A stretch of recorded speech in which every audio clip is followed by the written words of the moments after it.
Do you know what curiosity means? Would you like to find out? Well, I'll tell you. When you are curious, it means that you want to learn about lots and lots of things. This story is always asking questions, which is why he is full of insatiable curiosity. In the high and far-off times, the elephant, oh best beloved, had no trunk.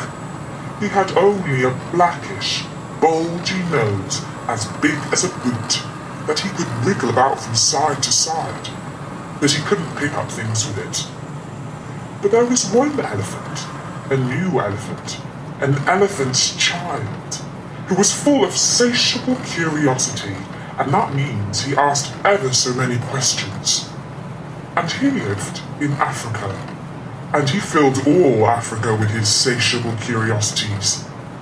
He asked his tall aunt, the ostrich, why her tail...